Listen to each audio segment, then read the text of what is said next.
Salam alaikum Mazoul Fillaoun. Bonjour. Le président du syndicat national des magistrats, le SNM, Jamal Aïdouni, vient de lancer un pavé dans la mare. S'exprimant au sujet de l'indépendance de la justice et de la corruption qui mine cette institution, il a fait quelques déclarations. Après avoir reconnu de façon implicite que la justice algérienne n'est pas indépendante et que le véritable pouvoir exerce des pressions sur elle, il préconise par ailleurs de mettre en place un système interne, dit-il, une indépendance interne qui puisse assurer aux magistrats une indépendance financière. Il préconise non moins de rien que la rémunération des magistrats doit obéir à des mécanismes autonomes de tout autre pouvoir, déclare-t-il, pour attribuer des salaires qui dissuaderont le magistrat de toute tentative de corruption et le mettre à l'abri du joug des lobbies et autres cercles mafieux, précise-t-il. Donc il faut payer les magistrats bien pour qu'ils ne soient plus décorrompus. Plus qu'un aveu direct que les magistrats pratiquent la corruption, c'est un secret de polichinelle de toutes les façons, le représentant franchit le Rubicon du SMIC déontologique en la matière en nous avertissant, en quelque sorte, que si nous ne voulons plus que les magistrats soient des corrompus, nous devons leur accorder des salaires mirobolants. Sinon, nous n'aurons qu'à nous en prendre à nous-mêmes. Il poussera même le bouchon jusqu'à proposer que les magistrats algériens puissent bénéficier des mêmes dispositions salariales que les super-juges italiens anti-mafia, à savoir, et je le cite, d'un compte alimenté selon les besoins propres du juge. Ça veut dire le compte bancaire du juge est alimenté selon ses besoins propres. S'il a besoin d'une piscine, il faut lui verser le prix d'une piscine, etc. C'est-à-dire un salaire illimité pour dire les choses comme elles sont. Et donc, le président du syndicat des magistrats, en plus de reconnaître que l'indépendance de la justice n'existe pas, ne revendique qu'une seule forme d'indépendance, l'indépendance interne, selon ses propres termes. Ça veut dire un curieux mécanisme qui, en fait, consiste à permettre aux magistrats de fixer leur propre salaire, comme c'est le cas des parlementaires, rappelle-t-il. Nulle part dans cette sortie publique, le représentant de la magistrature ne reconnaît l'immense forfaiture et la gabegie sans fin qui mine le corps des magistrats. Nulle part, il ne fait mention du fait que cette justice fonctionne à l'injonction systémique. Et nulle part, il ne dénonce cette malsaine relation qui s'est installée entre les barons du régime et les magistrats corrompus, à savoir que les premiers ferment les yeux sur les pratiques du second tant que ceux-ci obéissent au doigt et à l'œil. Et c'est comme ça. La corruption au sein de la justice n'est pas un secret. Elle n'est un secret pour personne, puisque les magistrats eux-mêmes ne cachent ni leurs pratiques, ni même leur train de vie.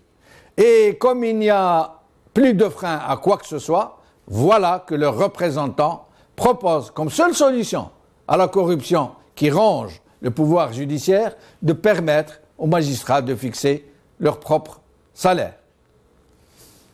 Aujourd'hui, Huffington Post.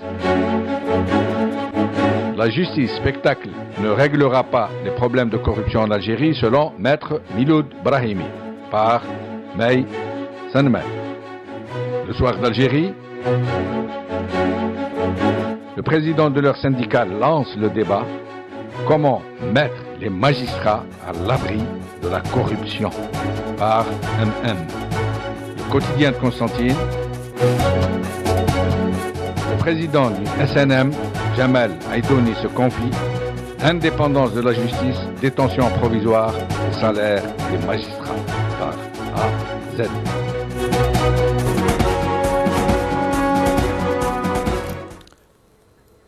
avec nous aujourd'hui, Maître Ahmin Nordin, avocat à Médéa et néanmoins coordinateur du réseau des avocats défenseurs des droits de l'homme, et Aboud Hicham, journaliste. Maître Nourdine Ahmin, merci d'avoir répondu encore une fois à notre invitation. Merci pour votre disponibilité. Merci à vous aussi. Merci. Alors, Maître Ahmin, que pensez-vous de cette sortie du président du syndicat des magistrats? Enfin, cette sortie, d'après l'article que j'ai lu sur le journal Khabar, bon, et finalement, il n'a fait que confirmer la situation qui prévoit en Algérie en matière de la corruption. Et c'est vrai, il y a une reconnaissance aussi, même au sein de la justice, et ça, c'est gravissime. Bon, on peut le remercier de reconnaître ça quand même. C'est déjà ça. En effet, en effet. Oui, absolument, absolument. De reconnaître qu'il y a de la corruption à une grande échelle, puisque tous les rouages de l'État, les institutions de l'État sont touchés par ce phénomène qui n'est l'œuvre que du pouvoir, et finalement, du pouvoir en place. C'est-à-dire, finalement, le pouvoir en place a instauré un système de corruption. Donc, il n'a laissé aucun secteur, y compris la justice. Et M. L'Aïdouni n'a fait que confirmer cet état de fait, cette situation. Mais c'est grave de dire, je crois que c'est grave que le représentant des juges reconnaisse, il dit, oui, il y a de la corruption, de toute façon il y a de la corruption partout. D'abord, si la justice n'était pas corrompue, il n'y aurait pas de la corruption partout, d'abord. Et ensuite, le fait de dire, oui, il y a de la corruption partout, et le seul moyen qu'il n'y ait plus de corruption, c'est de bien payer les juges. Ça veut dire qu'en fait, il justifie cette corruption d'une certaine manière. D'une certaine manière, c'est vrai, mais en même temps, bon, la gravité où elle réside. Elle réside dans les solutions. D'accord, on fait ce constat. Ce constat a été fait par plusieurs observateurs, toute personne, tout Algérien qui s'intéresse justement à la situation de l'Algérie, constate cet état de fait, cette situation de corruption à grande échelle. Mais ce qui est grave plutôt, ce qui n'est pas, ce qu'il préconise comme solution, parce que on ne lutte pas par l'augmentation des salaires pour lutter contre la corruption. Bien au contraire, il a dit quelque chose d'intéressant par contre en ce qui concerne l'indépendance de la justice. Oui. Que c'est une affaire de tous. En effet, là je suis tout à fait d'accord avec lui. Oui. Ce n'est pas seulement une affaire des juges, ce n'est pas seulement une affaire de justice. C'est l'affaire d'abord des juges, d'accord. C'est l'affaire aussi de la défense, des avocats qui ont, je l'ai dit déjà je crois sur votre chaîne, qu'on a une marge de liberté considérable. Il fallait utiliser justement pour lutter pour aider les juges intègres. Oui. Parce qu'il y a des juges intègres, oui. Pour aider les juges intègres à lutter d'abord pour l'indépendance de la justice d'abord. Ça c'est la chose la plus importante parce que le commencement, le début de la lutte contre la corruption, c'est l'indépendance et de travailler dans le sens de l'indépendance de la justice. Ça c'est la première des choses à faire. Et par la suite, une fois qu'on arrive à avoir des acquis dans ce sens, on commence, on commence à lutter sérieusement contre la corruption et de protéger la justice. C'est très important, c'est le pilier le plus important de la société et de l'État. La justice, c'est le pilier le plus important. Donc, il faut que coûte le protéger. Et pour le protéger, comme je l'ai dit, il faut commencer à travailler dans le sens de l'indépendance de la justice. L'indépendance de la justice, c'est de l'éloigner de la mainmise des pouvoirs politiques. Et si on veut vraiment arriver à lutter, ce n'est pas avec l'augmentation des salaires. C'est la preuve. On a des gens qui ont tellement volé des sommes énormes et ils continuent à voler. Donc ce n'est pas... Absolument. Absolument. Voilà, donc restez avec nous, Maître Ahmin. Restez avec nous, nous reviendrons tout à l'heure sur cet aspect très intéressant que vous avez soulevé, celui des juges intègres. Nous allons parler des juges intègres dans un petit moment. Aboud Hicham est avec nous, journaliste connu justement pour avoir eu maille à partir avec la justice algérienne qui a été lâchée contre lui par ceux qui voulaient le broyer, le démolir, parce qu'il n'a pas filé droit. Aboud Hicham, merci d'être avec nous. Aboud Hicham.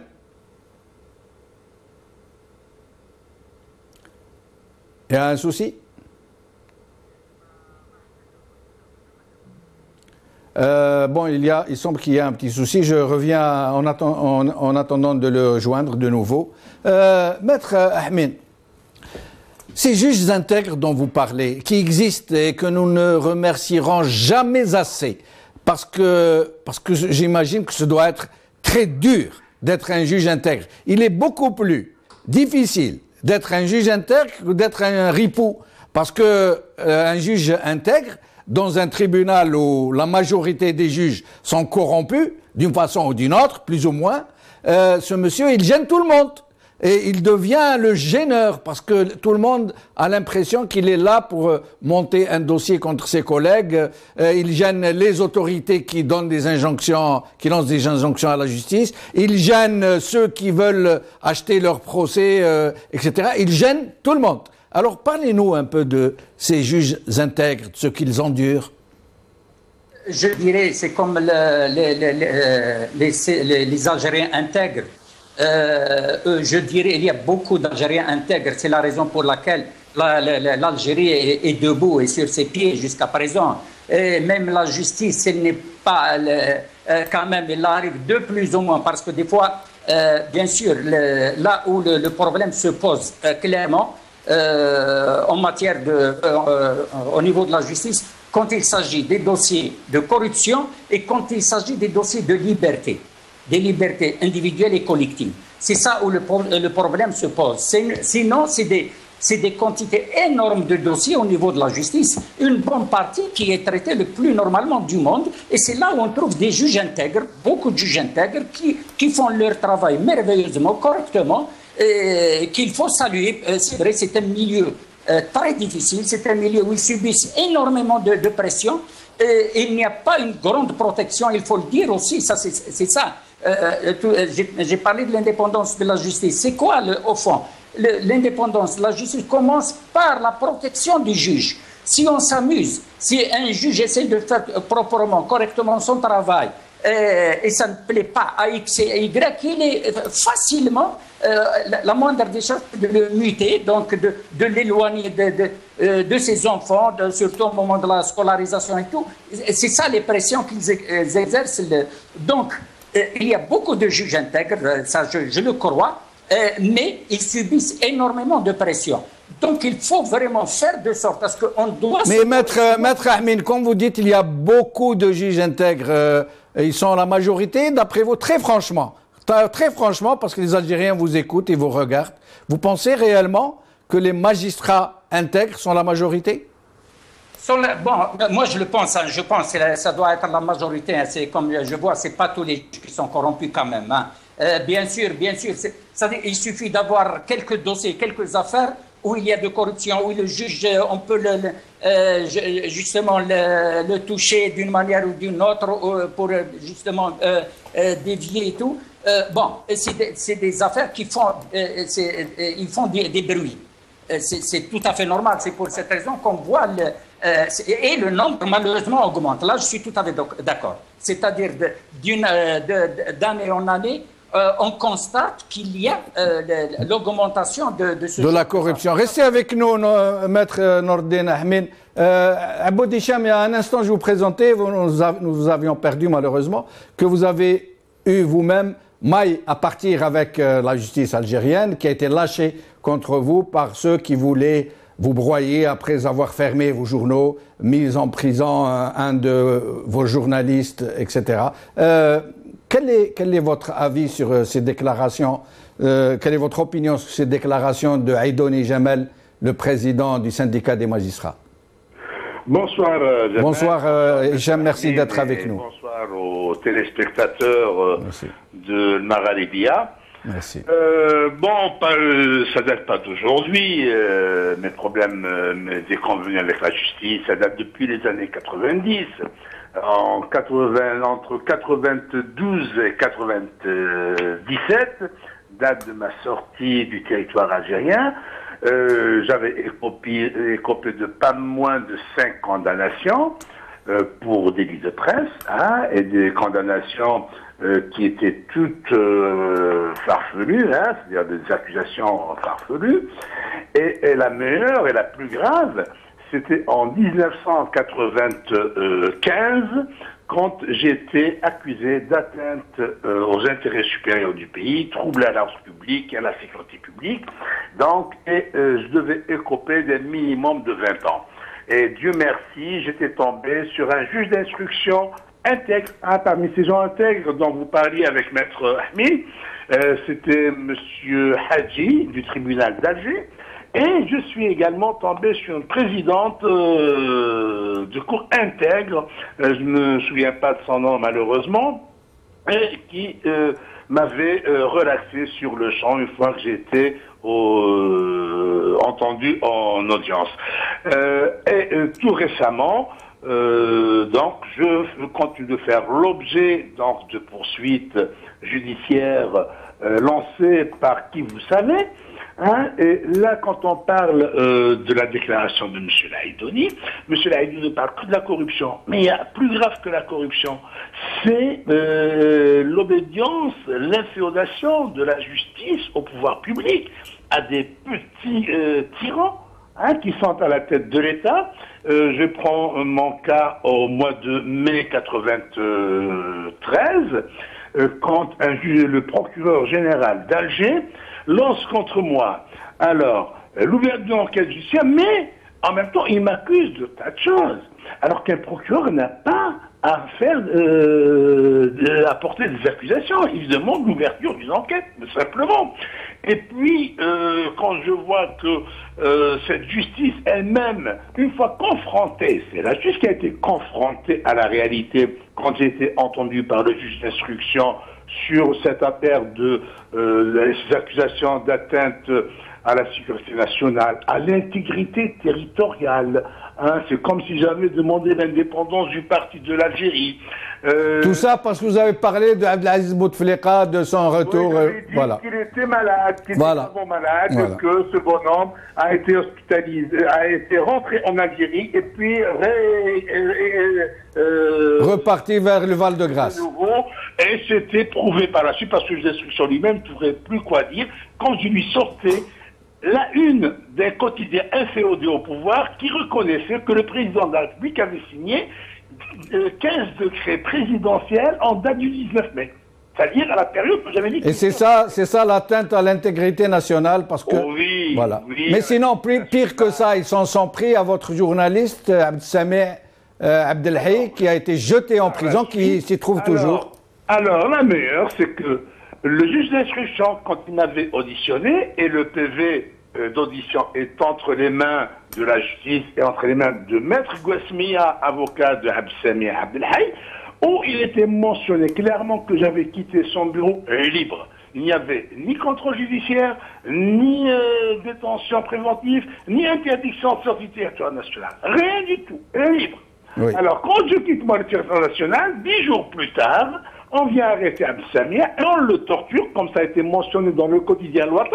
Il a été étranglé par des gendarmes en présence de son épouse. Et il a été frappé en présence de son épouse par un gendarme. Il a été étranglé en présence de son épouse. Alors, en parlant de la justice, il a été entendu par la justice militaire. Qu'est-ce qu'il avait à voir avec la justice militaire?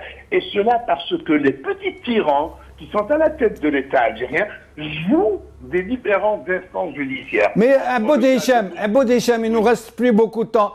Cette proposition de Laïdoni de permettre des salaires mirobolants aux magistrats pour qu'ils soient plus corruptibles, qu'est-ce que vous en pensez?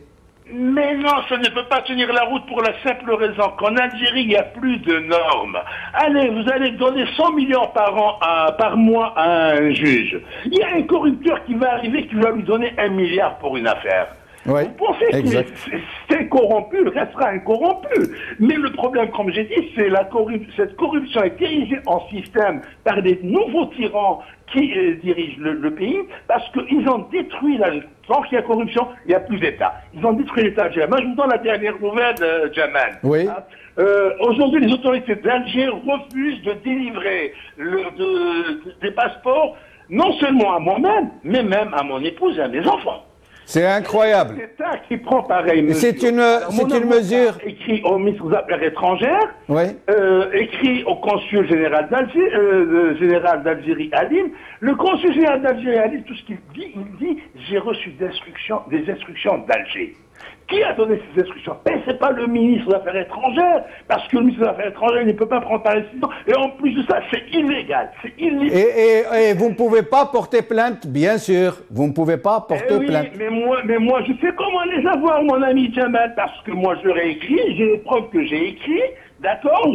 Et celui qui a pris ce petit tyran en herbe, cet apprenti tyran, ils sont fous d'image de l'Algérie. Et du moment qu'ils sont fous d'image de l'Algérie, eh ben on va porter l'affaire devant les instances internationales. Et comme ça, l'État algérien, ou ce qui reste de l'État algérien, va être condamné à multiples reprises par des instances Merci. internationales. Merci, Aboud Hicham. Nous arrivons malheureusement à la fin de cette émission. Maître Ahmine, vous allez être avec moi tout à l'heure dans l'enregistrement d'une autre émission sur la séparation des pouvoirs. Maintenant, il nous reste moins d'1 minute. Si vous pouvez nous dire, conclure pour cette émission. Voilà, je répète, justement, quand il s'agit des affaires qui touchent au pouvoir, la justice, là, elle devient non seulement aveugle, c'est un moyen de répression.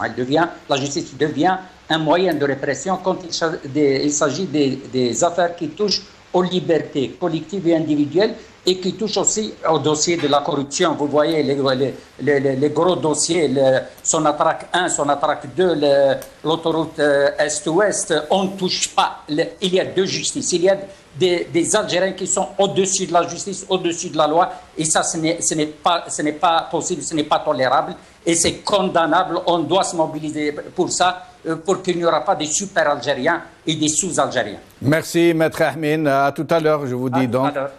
Cette émission est donc terminée. Salam alaikum. Bislama.